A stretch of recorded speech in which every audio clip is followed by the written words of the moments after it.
രാഷ്ട്രീയ ചാണക്യൻ അമിത്ഷാ ഇന്ന് തിരുവനന്തപുരത്തുണ്ട്. അപ്പോൾ അദ്ദേഹം വരുന്നതിന് തൊട്ട് മുന്നോടി ആയിട്ട് BJP സംസ്ഥാന ഭാരവാഹി പട്ടിക പുറത്തുവിട്ടു. ചെറുപ്പക്കാർക്ക് കൂടുതൽ അവസരം നൽകിയിട്ടുണ്ട് എന്ന് ഒറ്റ നോട്ടത്തിൽ നമുക്ക് തോന്നും. ചില പരാതികളും പരിഭവങ്ങളും ഒക്കെ ഉണ്ട്, പൊട്ടലും ചീറ്റലുകളൊക്കെ ഉണ്ട്. അതൊക്കെ സ്വാഭാവികമാണല്ലോ. ഏത് രാഷ്ട്രീയ പാർട്ടിയുടെയും ഭാരവാഹി പട്ടിക പുറത്തു വരുമ്പോൾ അതൊക്കെ സംഭവ്യമാണ്. ഇവിടെ ഈ അമിത്ഷായുടെ വരവും ഈ ഭാരവാഹി പട്ടികയുമായിട്ട് എന്തോ ഒരു ബന്ധമുണ്ട് എന്ന് തോന്നുന്നു. എന്താണ് കേരളത്തിലെ BJPയുടെ ഭാവിയെക്കുറിച്ച് അമിത്ഷാ മുന്നോട്ട് വെക്കാൻ പോകുന്ന തന്ത്രങ്ങൾ എന്തൊക്കെയാണ്? അമിത്ഷാ മാത്രമല്ല, BJP കേന്ദ്ര നേതൃത്വം എക്കാലവും എടുത്തിരുന്ന ഒരു നയം എന്ന് പറയുന്നത് BJP ഇന്ത്യയുടെ പാർട്ടി ആവണം, ഇന്ത്യക്കാർ മുഴുവൻ BJPക്കാരായി മാറണം. ഇത് കുറച്ച് കടന്ന ആശയമാണെങ്കിലും കടന്ന ചിന്തയാണെങ്കിലും ഇതാണ് അവരുടെ സ്ലോഗൻ. ഉള്ളിലിരിക്കുന്ന, അതായത് കേരളത്തിലെ BJPക്കാരെയല്ല ഞാൻ പറയുന്നത്, ഇന്ത്യയിലെ പ്രമുഖരായ BJP നേതാക്കൾ, അതിൽ മാസ്റ്റർ ബ്രെയിനായ അമിത്ഷാ അടക്കമുള്ളവരുടെ ഒരു പോളിസി എന്ന് പറയുന്നത് ഇന്ത്യ BJPക്കാരുടേതാവണം, ഇന്ത്യക്കാർ മുഴുവൻ BJPക്കാരാവണം. ഈ ആശയത്തിലാണ് അവർ മുന്നോട്ട് പോകുന്നത്. അതുകൊണ്ടാണ് അവർ ചെറിയ ഗോവ, ദമൻ ആൻഡ് ദിയു ആയാലും അല്ലെങ്കിൽ ലക്ഷദ്വീപ് ആയാൽ പോലും, പോണ്ടിച്ചേരി പോലുള്ള സ്ഥലങ്ങളായാലും, ഇനി നമ്മുടെ 7 സിസ്റ്റേഴ്സ് നോർത്ത് വടക്ക് കിഴക്കൻ എടുത്താലും ഒക്കെ അവരവിടെ ഒന്നും വിട്ട് കളിക്കില്ല. അവിടെ ക്രിസ്ത്യാനികളാണ്, ഇവിടെ മുസ്ലിങ്ങളാണ്, മറ്റിടത്ത് പിന്നെ മാർക്സിസ്റ്റുകാരാണ്. ബംഗാളിലെ ത്രിപുരയിലൊക്കെ നമ്മൾ കണ്ടില്ലേ, അടിച്ചം കയറുകയാണ്. കിട്ടിയാ കിട്ടി. ആ ശ്രമം പിടിച്ചെടുക്കുക ഈ ചില അറ്റാക്ക് പോലെയാണ്. നമ്മള് ചില ഈ സൈന്യം കടന്നു കയറി ഭൂമി പിടിച്ചെടുക്കുന്ന തന്ത്രത്തിൽ ചില സൈന്യങ്ങൾ ചെയ്യുന്ന പോലെയാണ്. വളഞ്ഞിട്ട് അടിച്ച് കയറുക, പിന്നെ അവിടെ പിടിച്ചടക്കാൻ ശ്രമിക്കുക. ഇത് വളരെ നാളായിട്ട്, പ്രത്യേകിച്ച് നരേന്ദ്രമോദി 2014 ഇന്ത്യയുടെ പ്രധാനമന്ത്രിയായി വന്നതിന് ശേഷം ഈ ടീം നടത്തുന്ന ഒരു വലിയ അഭ്യാസമുണ്ട്. ഈ നരേന്ദ്രമോദി ആൻഡ് അമിത്ഷാ കോമ്പിനേഷൻ, അവർ നടത്തുന്ന അഭ്യാസം അതിഭയങ്കരമാണ്. അത് അവർ ഓരോ സ്ഥലങ്ങളിലായിട്ട് വികസിത് ഭാരത് പറഞ്ഞും സബ്കാ സാത്ത് സബ്കാ വികാസ് പറഞ്ഞും എങ്ങനെ എന്തൊക്കെ പറഞ്ഞ് ആളുകളിലേക്ക് എത്താമോ അതെല്ലാം അവർ എത്തിക്കൊണ്ടിരിക്കുകയാണ്. ഒരു ചെറിയ നാരോ ഇത് കിട്ടിയാൽ മതി, അവിടെ കൂടെ കടന്നു. അതാണ് പഴുതിലൂടെ പാർട്ടിയെ കൊണ്ടുപോകാൻ അറിയാവുന്ന നേതൃത്വമാണ് അവരുടേത്. ആ നേതൃത്വം പക്ഷെ പലപ്പോഴും തള്ളിപ്പോയത് കേരളത്തിലാണ്. അതെന്തുകൊണ്ടെന്ന് നമ്മൾ ചുവടുകൾ പിഴയ്ക്കുക മാത്രമല്ല, തലകുത്തനെയായി പോകും. അമിത്ഷാ വന്നൊരു കാര്യം പ്ലാൻ ചെയ്തിട്ട് കൊടുത്തിട്ട് അങ്ങ് പോകും. അദ്ദേഹത്തിന് ഈ ഇവിടെ നിന്ന് പയറ്റാൻ പറ്റില്ലല്ലോ. കൊടുത്തിട്ട് പോകുമ്പോൾ ഇവിടെ കളിക്കുന്നവർക്ക് ഈ കളി അറിയില്ല. നമ്മളിപ്പോ വേൾഡ് ബെസ്റ്റ് കോച്ചിനെ വെച്ചിട്ട് നമ്മൾ കുറെ കാക്കിരി ബീക്കറി പിള്ളേരെ വിളിച്ച് നമ്മൾ ഫുട്ബോളിന് ഇറങ്ങി ലോകകപ്പിന് പോയാൽ എങ്ങനെ ഇരിക്കും? അതിന് ബോഡി ഒരു വഴങ്ങണം, അല്ലേ? മനസ്സ് അതിന് വഴങ്ങണം. പന്ത് കാലിൽ മാത്രം നിൽക്കുന്ന ഒരു ടീം വേണം. ഈ ടീമിനെ ബിൽഡപ്പ് ചെയ്യാതെ ഏത് കോച്ച് വന്നിട്ടും കാര്യമൊന്നുമില്ല. കോച്ച് പോവുകയുള്ളൂ, അല്ലേ? അപ്പൊ അതാണ് ഇവിടെ പലപ്പോഴും സംഭവിച്ചിട്ടുള്ളത്. പക്ഷെ ഇപ്പോ ഒരു അടിമുടി മാറ്റത്തിന് തുടക്കം കുറിച്ച്, ഇതിപ്പോൾ മാറ്റമായില്ല, മാറ്റത്തിന് തുടക്കം കുറിച്ചിരിക്കുകയാണ് ഇപ്പോഴത്തെ ഒരു റീഓർഗനൈസേഷൻ വഴി എന്നുള്ളത് നമുക്ക് കാണാം. അതായത് BJPയുടെ തന്ത്രം മാക്രോ അല്ല, മൈക്രോ ആണ്. മാക്രോ ലെവൽ ഏറ്റവും താഴെത്തട്ടിലേക്ക് പോകും. മാക്രോ ലെവൽ ശക്തമായിട്ട് പലപ്പോഴും നിൽക്കും. കാരണം എന്താ, അതൊരു 8-10 ലീഡേഴ്സിനെയൊക്കെ വെച്ച് നമുക്ക് നിർത്താവുന്നുള്ളതേ ഉള്ളൂ. ഇതെങ്ങനെയെങ്കിലും നമുക്ക് പെട്ടെന്ന് ശരിയാക്കാം. പക്ഷേ ഈ മൈക്രോ ഭയങ്കര പാടാണ്. പ്രത്യേകിച്ച് കേരളം പോലുള്ള ഭൂമിയിൽ. കേരളത്തിൽ ഞാൻ BJPക്കുള്ള പ്രതിസന്ധി പറയാൻ കാരണം ഇവിടെ പലവിധ വിഷയങ്ങളാണ്. ഒന്ന്, ഇവിടെ ആരും ഒരിടത്തും ശക്തരാണെന്ന് പറയാൻ പറ്റില്ല. ഒക്കെ നോർത്ത് കേരള, കണ്ണൂർ ഒക്കെ എടുത്താൽ CPMന് ശക്തിയുണ്ടെന്ന് നമ്മൾ പറയും. അവിടെ CPMന് ശക്തിയുണ്ട്. മലബാറിലെ മുസ്ലിങ്ങൾക്ക് ശക്തിയുണ്ടെന്ന് പറയാം, മുസ്ലിം ലീഗിന് ശക്തിയുണ്ടെന്ന് പറയും, അവിടെ ഉണ്ട്. പിന്നെ ഇങ്ങോട്ട് വരുമ്പോൾ തൃശ്ശൂർ മുതൽ ഏതാണ്ട് കോട്ടയം വരെ കോൺഗ്രസിന്റെ ഒരു ശക്തി കേന്ദ്രമാണ്. കോൺഗ്രസിന്റെയും കേരള കോൺഗ്രസിന്റെയും സംയുക്തമായിട്ട് പറയാം. അതെ, അതായത് ക്രിസ്ത്യൻ ബെൽറ്റും കൂടെ വരെയാണ്. അപ്പോൾ പിന്നെ ആകെ കിട്ടുന്നത് ഈ തിരുവനന്തപുരം, കൊല്ലം, ആലപ്പുഴ, പത്തനംതിട്ടയാണ്. പക്ഷെ അവിടെയും ഈ തൊഴിലാളി പ്രസ്ഥാനങ്ങൾ കയറി CPM വളരെ ക്ലച്ച് പിടിച്ചിരിക്കുന്ന സ്ഥലങ്ങളാണ്. അപ്പൊ കേരളത്തിൽ ഒരു ഈസി ബ്രേക്ക് ഓവർ നമുക്ക്, അല്ലെങ്കിൽ ഈസി ഒരു ഗേറ്റ് ക്രാഷ് എൻട്രി BJP എന്നല്ല, ഒരു പാർട്ടിക്ക് സാധ്യമല്ല. ഇവിടെ വേറെ പാർട്ടികളൊന്നും വന്നിട്ടില്ലല്ലോ. അപ്പൊ ജനതാ പാർട്ടി ഉണ്ടായി, ദേശീയ തലത്തിൽ ജനതാ പാർട്ടി ഉണ്ടായി. ജനതാ പാർട്ടിക്ക് പോലും ഇവിടെ ക്ലച്ച് പിടിക്കാൻ സാധിച്ചിട്ടില്ല.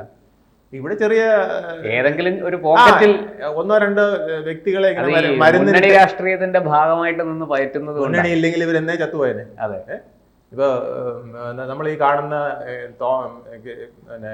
അല്ല ശരിക്കും ഇന്ന് സാർ കേരളത്തില് നമ്മൾ പാർട്ടികളെ ഒറ്റയ്ക്ക് എടുത്ത് നോക്കിയാൽ ഏറ്റവും ശക്തമായ പാർട്ടി CPM ആണ്. അത് കഴിഞ്ഞാൽ രണ്ടാം സ്ഥാനത്ത് BJP ആണോ മുസ്ലിം ലീഗ് ആണോ എന്നൊരു സംശയമുണ്ട്. അത് പക്ഷെ പൊതുവെ BJP ആണ് എന്നുള്ളത് പറയാൻ കാര്യം, BJP ആണെന്ന് പറയാൻ കാരണം അവർക്ക് ഈ ഒരു ഏരിയ വിശിഷ്ടല്ല. കാസർഗോഡ് മുതൽ തിരുവനന്തപുരം വരെ ഓരോ മറ്റുള്ള മലബാറിൽ മാത്രം ഒതുങ്ങി നിൽക്കുന്ന ഒരു മലബാറിലും അല്ലെങ്കിൽ വയനാട്ടിലും അല്ലെങ്കിൽ കോഴിക്കോടും മാത്രമായിട്ട് നമുക്ക് നിർത്താം. പക്ഷെ അതിൽ കൂടുതൽ ജില്ലകളിൽ BJPക്ക് വേരോട്ടം ഉണ്ടായിട്ടുണ്ട്. അപ്പൊ അത് നമ്മൾ തള്ളിക്കളയാൻ പറ്റില്ല. പക്ഷെ UDFന്റെ നേതൃത്വം നൽകുന്ന കോൺഗ്രസ് പോലും BJPക്ക് പുറകിൽ നിൽക്കുകയാണ് സംഘടനാപരമായിട്ട്. അതെന്തുകൊണ്ട് വന്നു?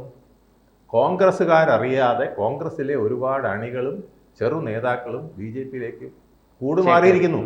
പ്രത്യേകിച്ച് അണികളിൽ വലിയൊരു വിഭാഗം കൂടുമാറിയിട്ടുണ്ട്. അത് കോൺഗ്രസ്സുകാരെ അറിഞ്ഞിട്ട് അറിയാത്തത് നടിക്കുന്നതാണോ അത് അവരെ ഇഗ്നോർ ചെയ്യുന്നതാണോ എനിക്കറിയില്ല.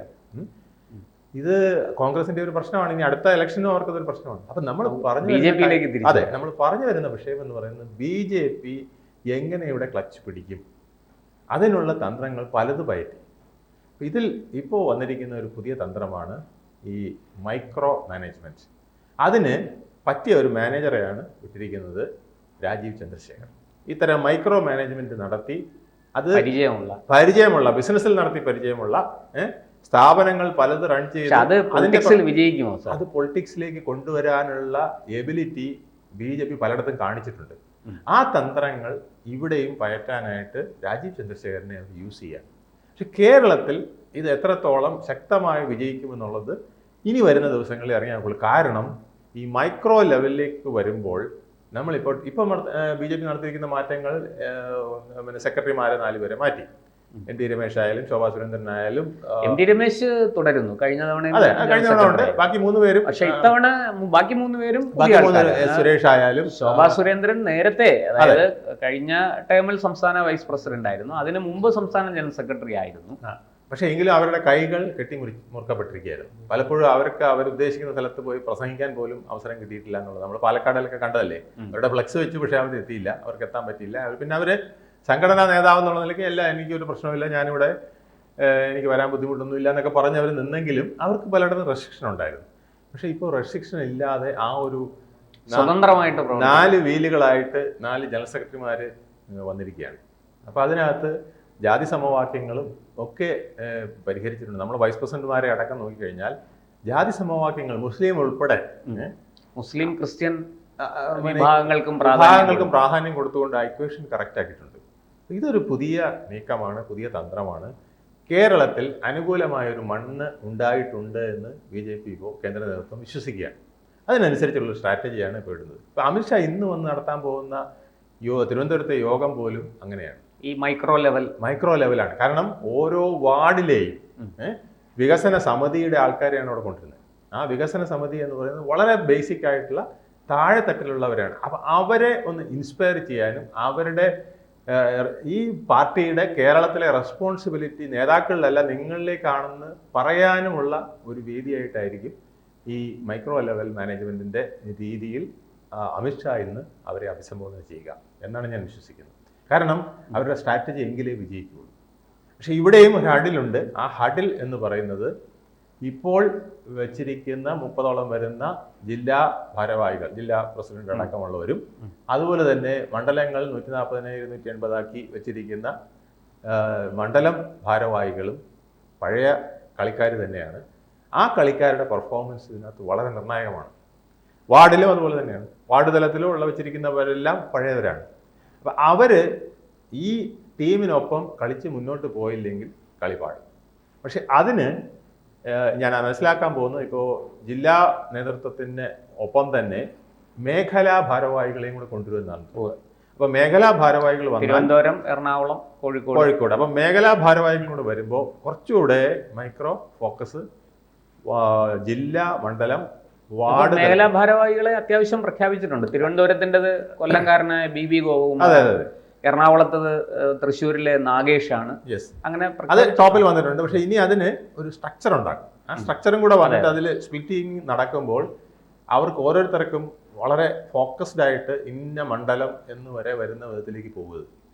അപ്പോൾ അവിടെ വന്നു കഴിഞ്ഞാൽ ആ തരത്തിൽ വരുമ്പോൾ കുറച്ചുകൂടെ എഫക്റ്റീവ് ആകും എന്ന് തോന്നുന്നു. പക്ഷേ ഇപ്പോൾ ഓൾറെഡി നിൽക്കുന്ന ജില്ലാ പ്രസിഡന്റുമാരും മണ്ഡലം ഭാരവാഹികളും വളരെ പ്രധാനമാണ്. അതുപോലെ തന്നെ പിന്നെ വാർഡ് തലത്തിൽ ഇല്ലെങ്കിൽ അതിൽ പല അഴിച്ചുമണികളും വേണ്ടി വരും എന്നുള്ളതാണ്. ഇതൊരു പരീക്ഷണമാണ്. ഇതിൽ ഇപ്പോൾ ഉദ്ദേശിക്കുന്നത് BJP ഉദ്ദേശിക്കുന്നത് മാക്സിമം സീറ്റുകൾ തദ്ദേശ സ്വയംഭരണ സ്ഥാപനങ്ങളിൽ നേടിക്കൊണ്ട് ജനങ്ങളിലേക്ക് ഡയറക്റ്റായിട്ട് എത്താൻ. ഇപ്പോൾ കേന്ദ്ര ഗവൺമെൻറ് ആനുകൂല്യങ്ങളെല്ലാം നമ്മൾ തദ്ദേശ സ്വയംഭരണ സ്ഥാപനങ്ങൾ വഴിയാണ് കൊടുക്കുന്നത് അല്ലേ, എല്ലാ ആനുകൂല്യം സ്റ്റേറ്റിൻ്റെ ആയാലും. പക്ഷെ അത് പലപ്പോഴും ഇവിടെ CPM-ന്റെ വകയായിട്ടാണ് നമ്മൾ റോഡ് പോലും, നമ്മളിപ്പോൾ അറിയാമല്ലോ, കാസർഗോഡ് തിരുവനന്തപുരം റോഡ് പോലും ഞങ്ങളുടേതാണെന്നാണ് അവർ അവകാശപ്പെടുന്നത്.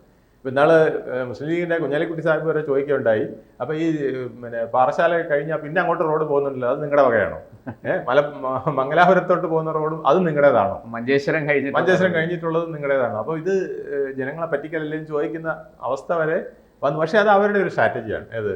എല്ലാം ഒന്നുകിൽ വടക്കാക്കി തനിക്കാക്കും, അല്ലെങ്കിൽ അടിച്ചു മാറ്റി തനിക്കാക്കും.